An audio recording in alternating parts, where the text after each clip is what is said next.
Hey, sports fans, it's Larry Eder, RunBlogRun. This is our program, Socialing the Distance. We are fortunate enough to interview today CEO of Global Sports Communications and one of my big heroes, Jos Hermens. Jos, it's great to see you today. Same here, Larry. Good to see you. So last night before we didn't meet enough this year, huh? No, we didn't. I think I was only in Dubai, and then I went to the New Balance meet, and then we got shut down over here, Yep. And I wanted to tell you that what you did in Valencia and what you did in Hengelo were really important. There was so few meets.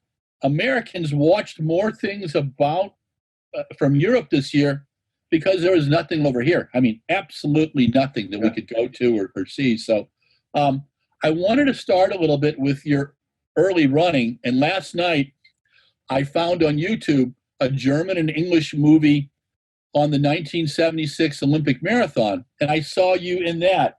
So tell me about your experience in Montreal in 76. At 76, on the 1st of May at 76, I broke the world record for 1 hour. Yes. Just over 13 miles in those days. I think 13 miles and whatever, 6 feet or something. No, not 6 yards. No, I don't know. Anyway, just over 13 miles. And so I trained very well that winter, based more on aerobics and then aerobic capacity. Then after May, I started to do obviously more speed work and interval training.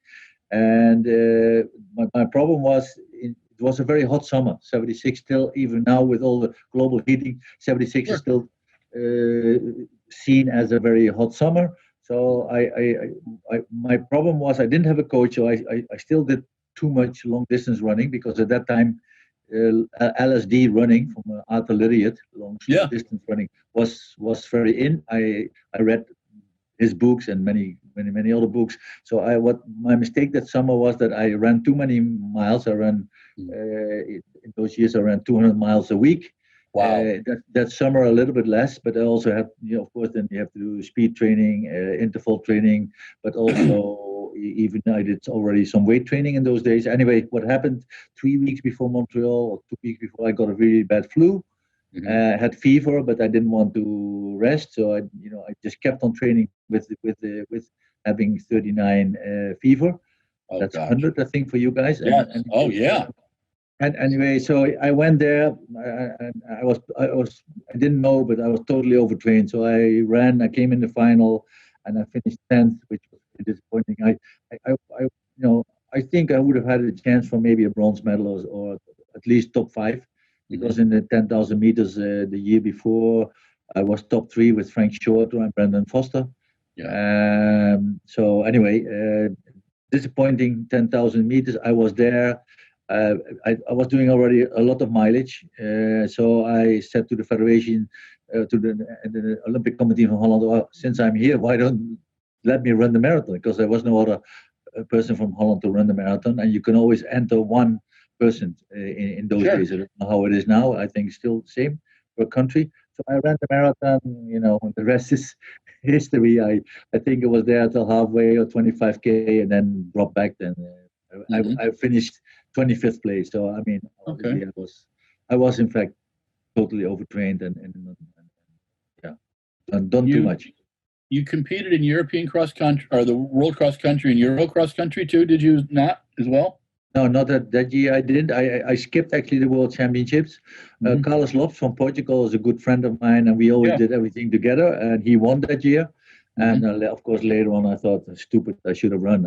I think that's one of the lessons for athletes. I think in general, run when you are ready for it, because you never know what's going to happen. On the other hand, of course, you still have to be always careful with picking your races, and that's what later in this profession, working with 1,500 athletes from so many different countries and doing more than 80 world records with all the athletes I worked with.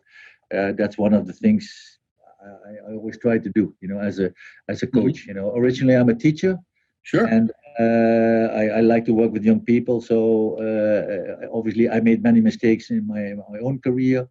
When I was 28, my tendons broke because when I was 18-year-old, A doctor injected me with cortisone in my Achilles tendon. So Oh 10 gosh. years later, when I was 28, my tendon broke. So with 28 to 35, actually my best part, I think, in career still had to come because I did some tests and I had 90% red muscle fibers.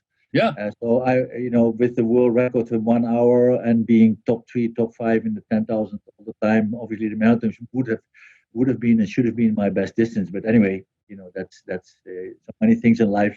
Sure. It didn't happen, and so Montreal was disappointing. And then the next games in Moscow, I didn't make anymore. Okay. And don't forget, in those days there was no World Championships.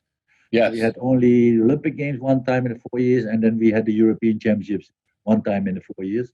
So it was very, it was more difficult to show yourself in a championship, because if you were not in shape for the World Championship or for the Olympic Games, then you had to wait another 4 years, and that never came, because in 1972 I was 22, went to the Olympics in Munich, but then after the thing happening with the Palestinians, the attack, then I decided to go home, because for me, sport is sports. It should be something friendly and not violence. And of course, we should not forget, in 72, attacks like this, they never happened. So nowadays, I think in the Olympics, when there would be attack, I probably would say we don't give in to violence, and I would probably remain. But in those days, for me, was the Germans called it the friendly games, and there was nothing friendly left after the attack of the Palestinians. So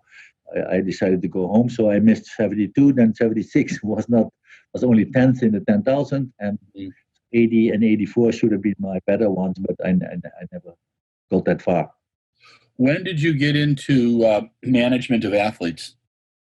In 1977, Brendan Foster from England and myself, we were the first athletes outside the US contracted by Nike.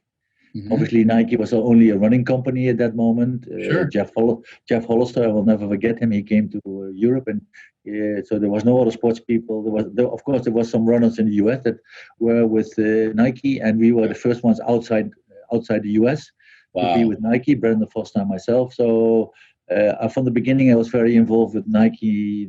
Nike was, of course, in '72 they started, '77. So even up to now, Nike was always very important. Was new. It was running. Mm-hmm. I was with Adidas, but Adidas was much more for other sports and for soccer, etc. So 70, then I got injured, and I worked from the beginning when Nike came to. First, it was in distributor in Holland. I worked with him. We were selling the shoes from the back of the car, mm-hmm. the first Nike shoes at cross country races. Wow. And then in 1982, I think, something like that, Nike asked me to work for the European headquarters, but they were very small, and they were in Holland.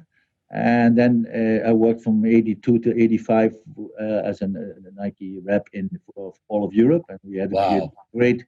We had in 84 Nike won all the distances already, from the 100 meters till the marathon. Yeah. Carlos Lopes, I was his manager.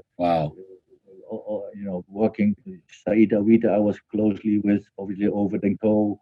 All those guys. So 84 was great Olympics in Los Angeles, and then 85 they moved the office to England, and I stayed as a consultant to Nike. But also in 1980 we started the Rotterdam Marathon as a Nike marathon. Yeah. So I had a kind of job within the Rotterdam Marathon partly, and being a consultant to Nike. And then I started, all those athletes in those days. There was no management. There was so all those athletes had the same questions. Where can you help me with competitions? Can you help me with sponsoring? Can you help me? Where do I train? If I'm injured, where do I go? I mean, you cannot believe in those days that nothing was going on. Also sports. Medical was very, very poor. I mean, for my operations, for my tendons, I had to go 2 times to the US to be operated by Dr. Leach in Boston.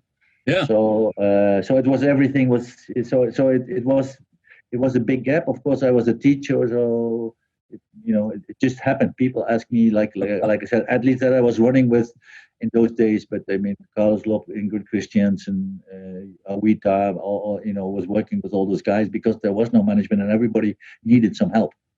Did athletes make good money at that time, or was it still pretty much kind of it was almost under the table, or was it above board at that time? No, it was still under the table. Yeah, it was still everything. Most deals were, there was no official prize money, and most deals were done under the tables. I'm sure in the press there was some amounts were mentioned sometimes, so people knew the athletes were paid, but it was not really official. Would Nike give like equipment and help with travel, and then was it all performance? No. Nike paid for the contracts. Yeah, they paid for the contracts, and of course equipment and everything, and traveling. They helped with that. It was not yet huge, but it was very very important for athletes. And again, like in most countries, there was an Olympic committee, and it was 2 years nothing happening, and then in the fourth year there was all of a sudden you had to plan things with your national Olympic committee. So there was not much in between, and so athletes were on their own in the 2 years in between. Federations didn't do that much, so everybody was crying for help.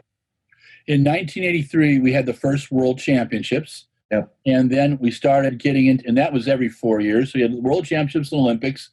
How did the introduction of the World Championships change things for you? I think that helped a lot because then everybody has a goal nearly every year. Mm-hmm. Then you had European Championships. I think there was every 4 years at that time. So you had at least out of the 4 years, you had 3 years. You had a main goal. Either continental championships or Olympics or World Championships. So that was good because athletes had more goals. There was more interest, of course, in the World Championship. Was a very, very big thing in those days, and still is. So it was very big. Athletics was big, and so that helped a lot.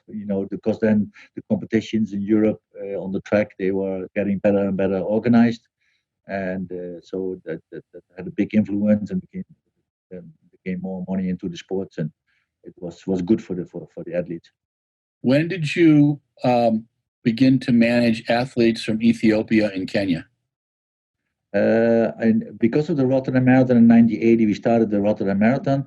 In 82, I went to Ethiopia. Wow! To scout actually for the marathon. Mm-hmm. And I think I went probably in 84, 85. I'm not sure. And a little bit later, I went to Kenya. And Ethiopia, there was nothing. It was obviously a communist country. I remember arriving with the plane in Addis at night, and there was maybe 1 or 2 lights. The rest of everything was dark. Wow. And the reason I went to Ethiopia is that I was a big fan of Bebe Bikila. I was 10 years when he was bare feet running in Rome. And in the pictures, those days, of course, we didn't even have a television at home. So in those days, you had a big film of the Olympic Games.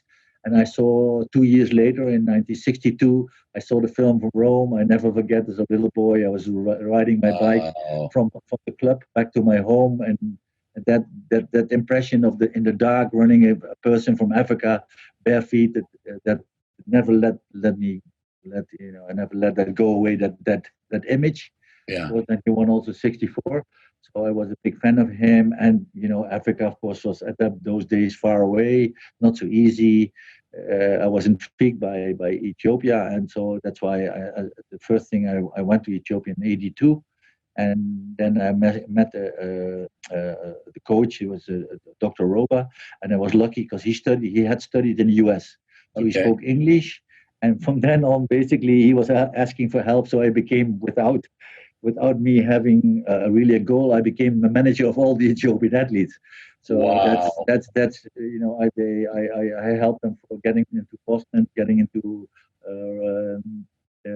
Tokyo. It was mainly in spring. They needed the marathon to qualify for the different championships, and they did Boston, Tokyo, and then of course I asked them to come to Rotterdam, and that's how we started to work together. And without, I became the manager for Wow. especially first for the marathon runners, and later because there was no other managers there for many years. I was the only one, and then they asked, of course, to help with the track and other things. And then, of course, I discovered Haile Gebrselassie, and etc. etc.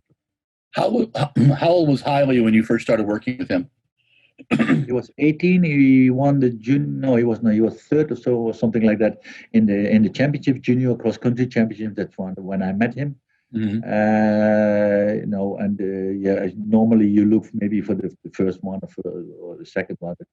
Anyway, the nice thing is, one of the reasons I started to work with Haile, because nobody spoke English, but Haile had already this big smile that he always had, and he asked me when I was standing with a group of athletes, me Europe. He wanted to come to Europe. Oh, wow.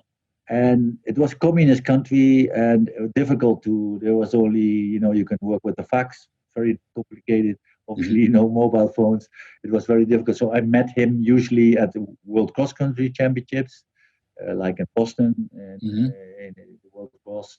And from there, I started to go more often to Ethiopia and build a relationship with the federation, which was sometimes also very tough, because of course the country was dominated by the government, communist government. They want to control everything, so that was sometimes tough. But in generally, it was a big challenge, but also nice to work with the Ethiopian athletes. So Ethiopian athletes came first. Then I also went to Kenya. Yeah. In Kenya, there was already one or two managers from England. John Bycourt and probably Kim McDonald. Okay. And that's the rest is history. We started, or is it just do it? We just started and we did it, and it was complicated, especially with contacting the athletes.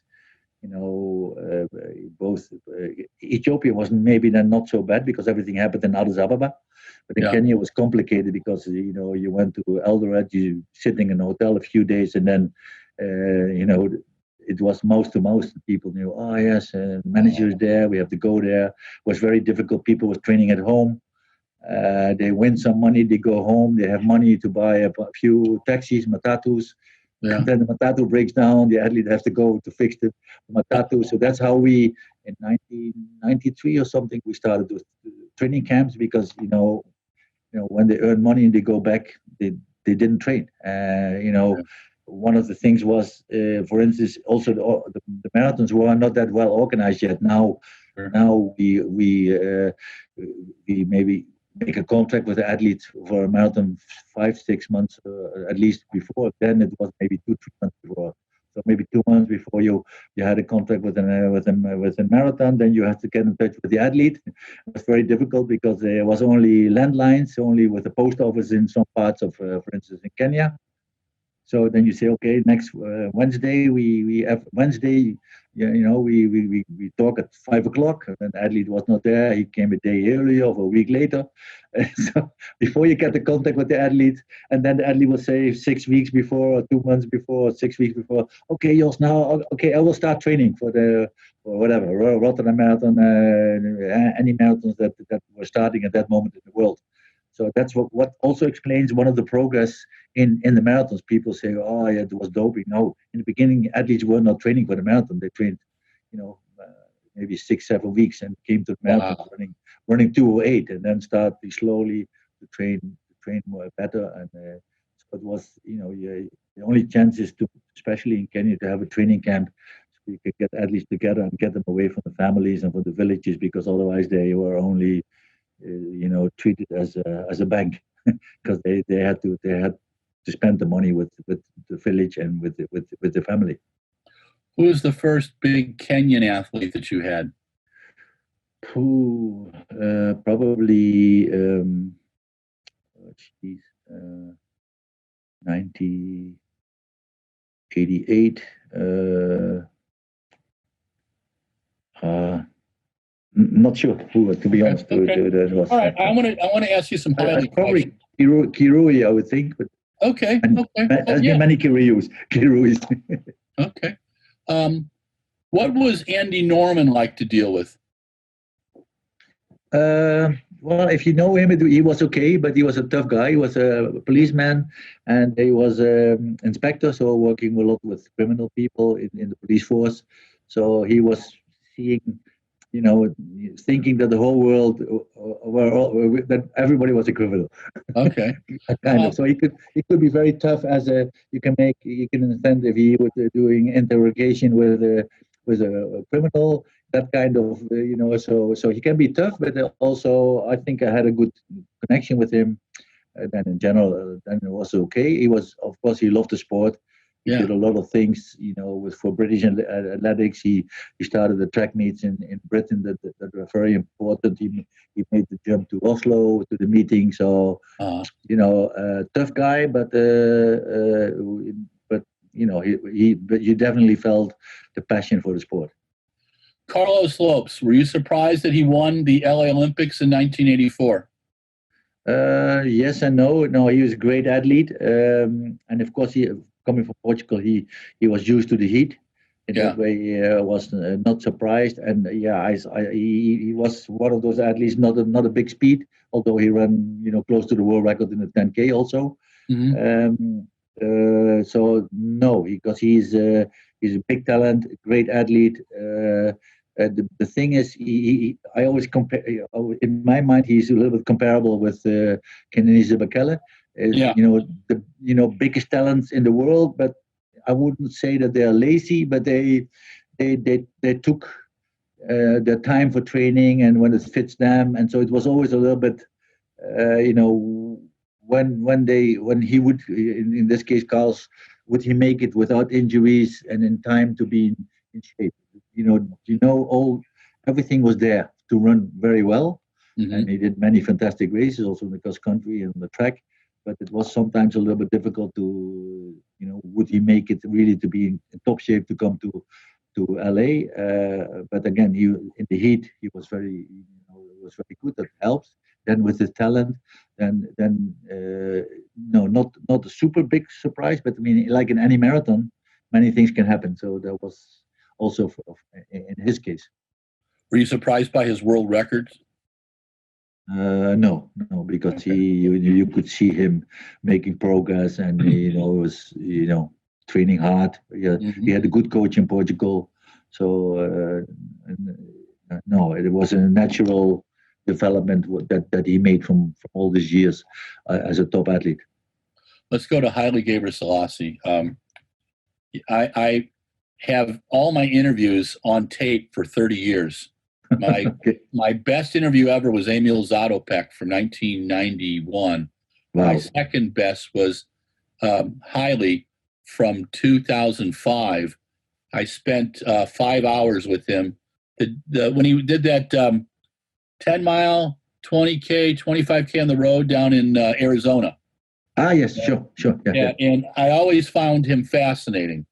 Yes, So he is. He still is, I can tell you. yeah, I always loved talking with him. What is your favorite race that he ran? What is we have always two. He also, of course, 2000 Olympics. Yeah. Big story. He should have never won, but I think also the world record, the 5,000 meters in Zurich, Okay. broke the world record with 11 seconds. It was just amazing. So obviously I was there. I was coaching him. I was on the inside of the track.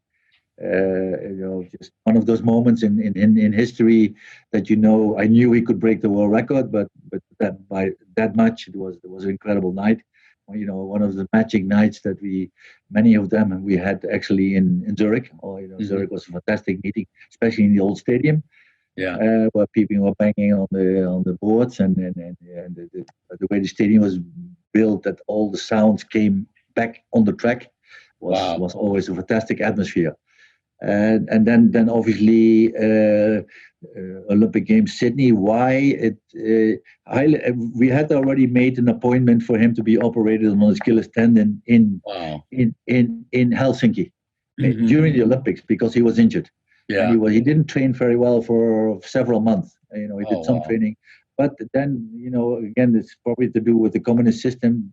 The Federation and Olympic Committee told him, you have to come with us to Sydney if you can't run, but you have to come with us, and it's important for the team. but if you're able to, you have to run. So he was seriously injured. Then in those days, you still had the heats. Yeah. So he had to get through the heats, and he was injured. The rumors in the village was that he was injured.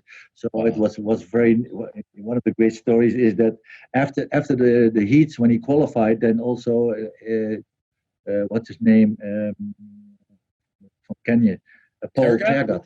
Yeah. Paul Tergat, yeah. He came back from, I think his heat was later. So Haile after and again there was some rumors. So what Haile did, he saw Tergat coming from after the heat to the warm up. He started to sprint. He made some sprints on the inside of the on the grass, like no problem with me. So if there was rumors, if Tergat thought that there was a problem, he saw no, this guy is fit.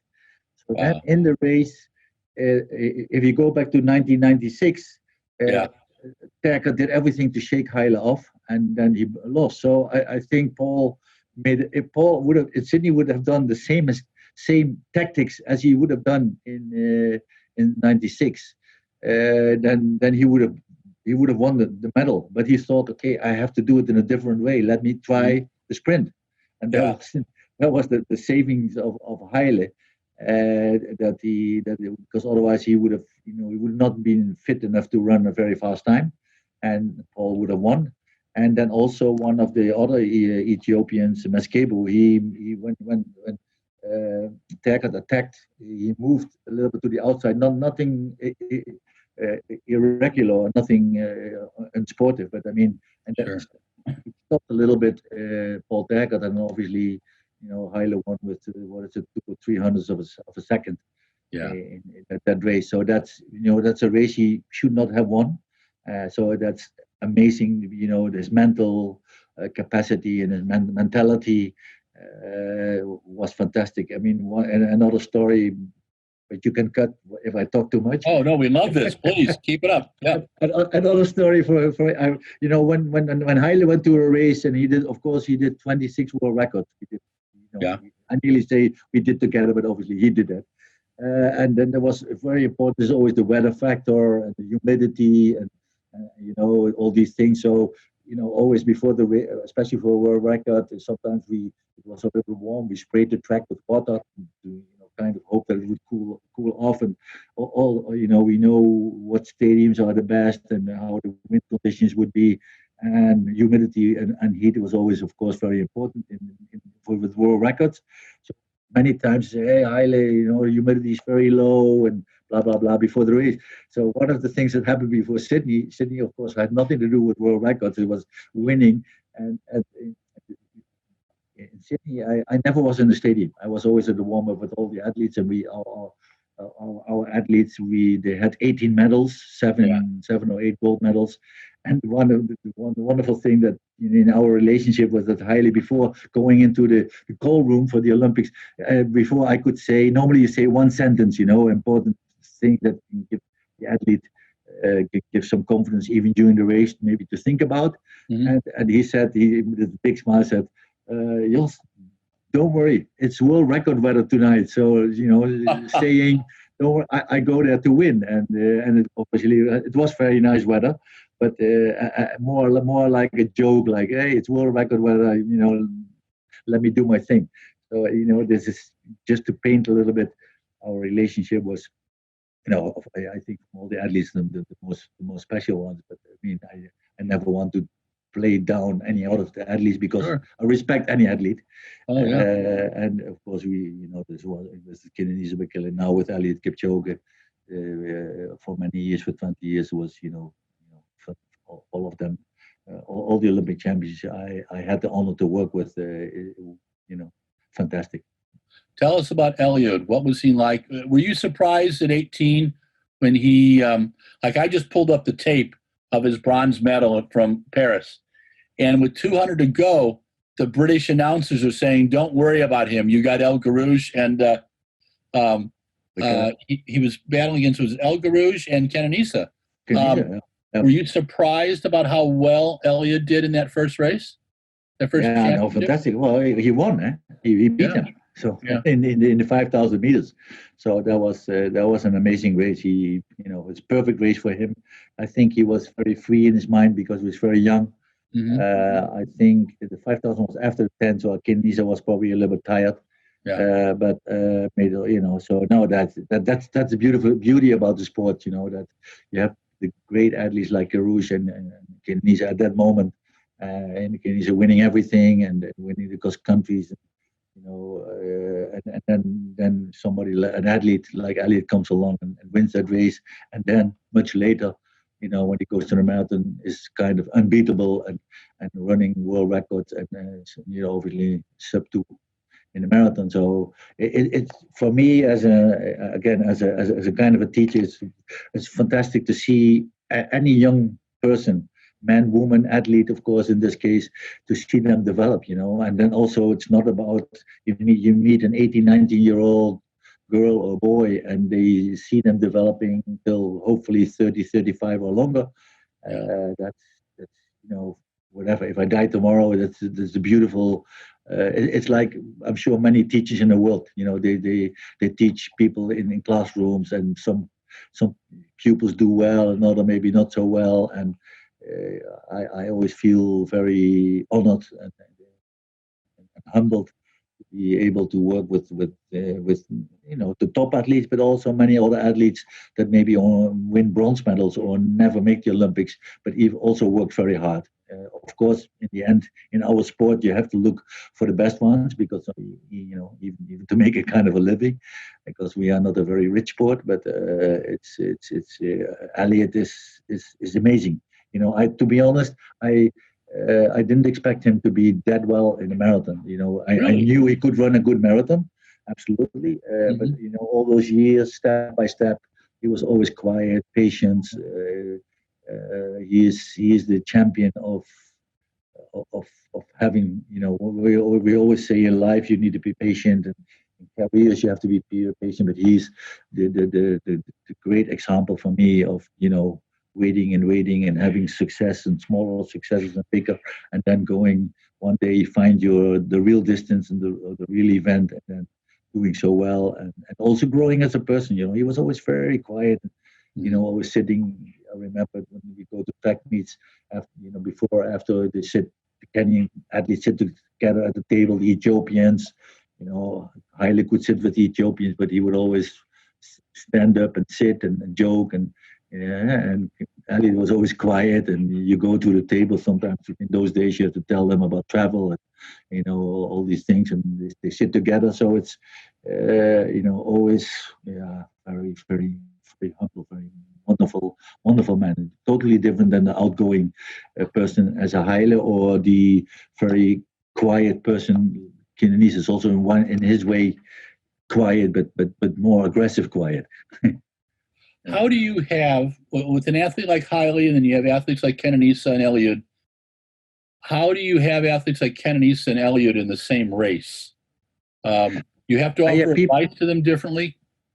yeah, I think that, you know, if you talk about Paris in the 10,000 meters, we had Yeah, three of my athletes, our athletes were 1, 2, and 3. You know, sure. Kenenisa, Haile, and Shileshi. Yeah, You know, we had never had any problem with athletes, because I think, you know, you have to be transparent, you have to be honest. So you talk to every athlete about the strengths. Don't talk too much about the weaknesses that they have. yep. Talk about the strengths, and tell them. And, you know, you go through maybe a few different possibilities can happen in the race, tactically, yes or no. Strengths or especially weaknesses, maybe from your competitors. But in this case, I would not tell. Uh, Shilashi, the weaknesses of a high level Canadian. So Yeah. there, I was always careful, as far as they were there anyway. Yeah. So I think if you stay with the athlete, I don't have to make choice. In the end, they decide on the track who's the best. So How it's many it's it's, training? it's quite easy. I didn't have a favorite. I mean, obviously the Addy that wins most gets a little bit more attention, not only because he wins, but there's more attention from the press. There's more attention from sponsors. They have to do appearances. They have to do all kind of things for the organizers. In press conferences. Yeah, in that way they draw more attention, not because they are sweet or nice or better person, but that's just the facts of life. Okay, let's talk about um, Valencia and Hengelo this year. Yeah. Putting on a meet this year in the pandemic has got to be terribly difficult. What were the biggest challenges with doing the Valencia meeting?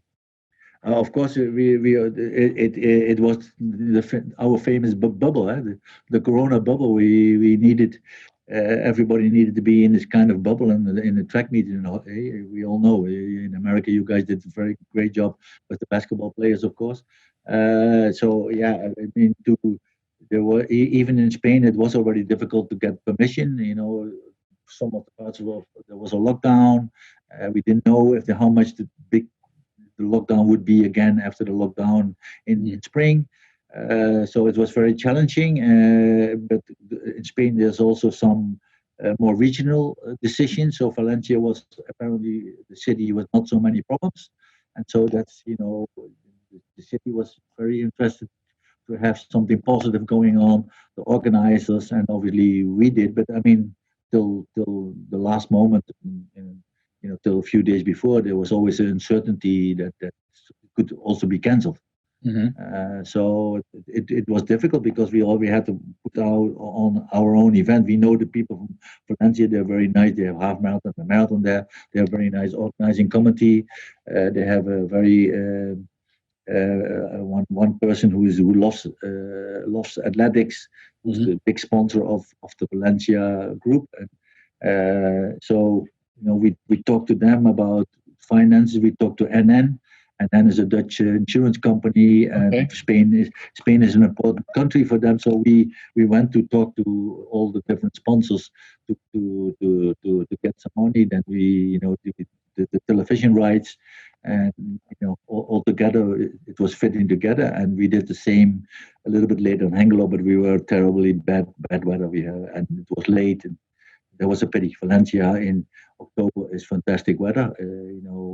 No wind, nice temperatures in October in Spain. But in Holland, October was you can be lucky, but we were unlucky. It was very bad, cold and rainy, and we had hoped. I think that Stephen Hassan, now she did the European record. I think she was ready to run the world record in 10,000 meters. So that was one of our options that we wanted to do, and the same with Faith Kipyegon.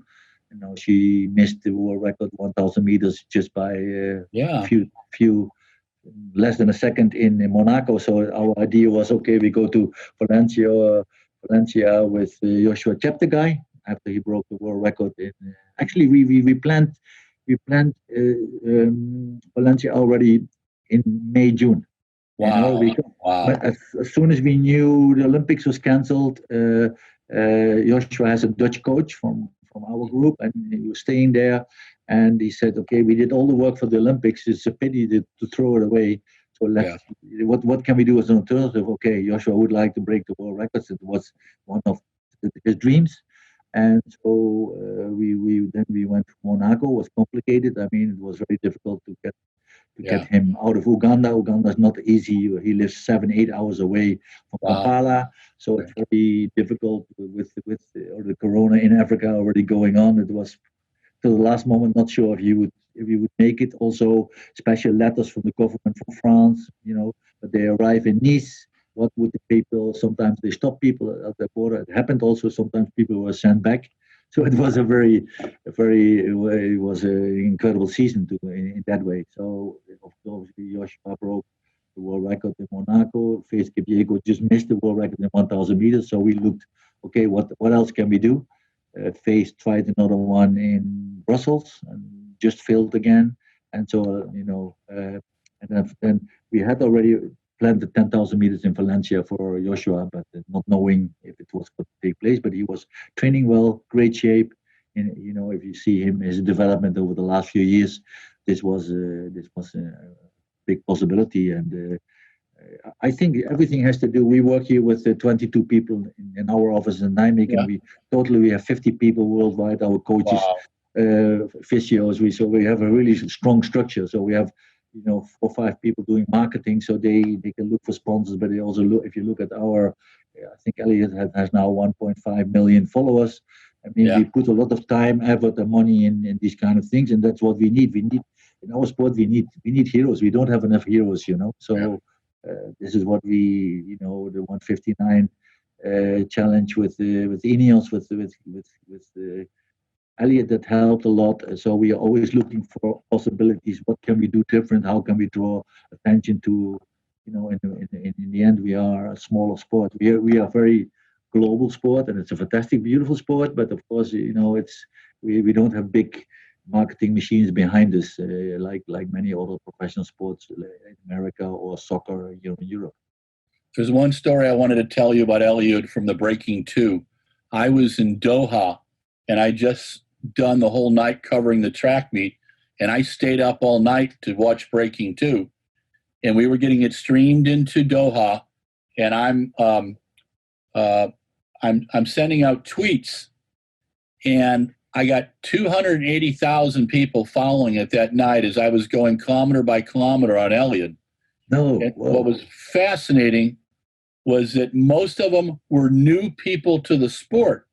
It wasn't just the track geeks like you and me. And that's what I think Eliud has done so well. And what I think you did this year with Joshua, because people are enthralled by him. And I think Letsembet Gidey, she kind of surprised people. Sifan is just a beastmaster. She is so tough. After that 1,500 and the 10,000 in Doha, I think she could do anything, and it was pretty amazing. We're down to our last 3 minutes. And Jos, I just wanted to thank you again for your time today. But no problem. I wanted to finish with, do you think we'll have an indoor season in 2021 with the way the pandemic's going, or what's your gut? I think there will be indoors in Europe, as far as I can see and follow, and it will happen because there's not so many spectators, but it's still difficult. I just heard that hopefully in January we can start doing the vaccination. So that's our hope, but of course it takes a long time to get everybody vaccinated, and so as far as I hear and see, there will be, at least in Europe, there will be indoor. What do you think about Tokyo Olympics? What's the chance of that for next year? I hear only positive things. I think it should be able. I think it will be maybe limited, for many people to travel there. But I think it will happen. I think it's possible. Good. Jos, again, thank you so much. Thank the fair Yvonne for getting you on this thing today, and it's great to see you smile. Have a great holiday, my friend. Same to you. We'll send the links and everything. What we do is we'll show the whole video, and then we'll break it up into clips, and I'll get those both to you so you guys can use those. Okay? Okay, super. But I hope I know I talk. I could talk for 3 more hours. So I would love to do sometimes that. I got carried away. Oh, you're great. I would love to do that with you. We'll talk again. I want to another time talk about Kenyan and how Eliud developed during his career. But we'll ask you about that for another time, okay? Okay, you are very welcome. I hope many people still enjoy, talking about our wonderful sport, because it's athletics and running is great. So please, for all the fans we have, and we need many more new fans. I agree with you. Thank you, Jos. This is Larry Eder with RunBlogRun. This is Socialing the Distance. We've just featured Jos Hermens, CEO of Global Sports. And thank you again, Jos. Have a great holiday. Hey, sports fans, Larry Eder, RunBlogRun. This is Socialing the Distance, and we featured Jos Hermens, the CEO of Global Sports. I've known of Jos since 1975. In 1976, in May of 76, he set the world record, a little over 13 miles. I think it was 13 miles, 60 yards in the 1 hour run, which is a totally cool thing. I really got into that and did a couple of them. He competed in the 76 Olympics and was 10th in the the 10,000, where he should have been in medal contention, and he was 25th in the marathon, which he went in the last minute, and that probably makes sense. He competed in European championships where he was best, I think it was a fourth in the 5,000 meters. And in the late 70s, he started working for Nike with Brendan Foster. Him and Brendan were the first Nike employees. And he started managing athletes, among them Carlos Lopes, who in 1984 won the Olympic marathon, set world records in the marathon, was one of the top 10,000 meter guys too. He, by the late 1980s, he was working with athletes from Ethiopia and Kenya. Jos is a rather colorful character, and he has really brought the profession of managing athletes up to a higher level.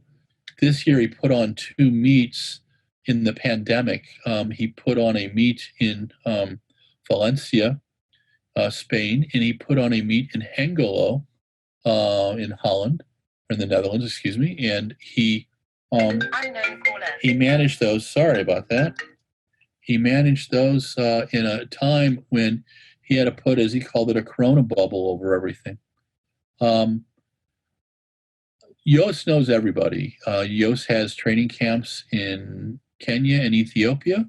He has this group right now. His top group is the NN running team, which has members Kenenisa Bekele, the former world record holder at the 5 and 10. He has Yoso Kipchege, the current record holder at 5 and 10. He has Eliud Kipchoge, who is the greatest marathoner in the world, even after taking 6th recently, the only man under 2 hours, and also a current real world record of 2:01:39. Jos gives a lot back to the sport. He also, his athletes can be seen all over the world. And I think we're going to have a couple more parts of this discussion in the future. But I wanted you to hear from him before the end of the year, because I thought his events in Hengelo and Valencia were masterful. And I think that he needs to get a lot of credit for that, where credit is due. So thank you, Jos, for what you've done for the sport. And thank you for your enthusiasm in the interview. And thank you for his manager, Yvonne, who I've known for years, who brightens up our day with a smile and showed Jos how to become a technological wizard today. And thanks to Mike Deering for producing all of this and dealing with me. This is Larry Eder with RunBlogRun. You've just listened to the epilogue for Socialing the Distance on Jos Hermens, the CEO of Global Sports. This is Larry Eder with RunBlogRun. If you like us on Facebook, Instagram, and Twitter. And if you love us, go on to the Facebook and subscribe. Okay? Talk to you all soon.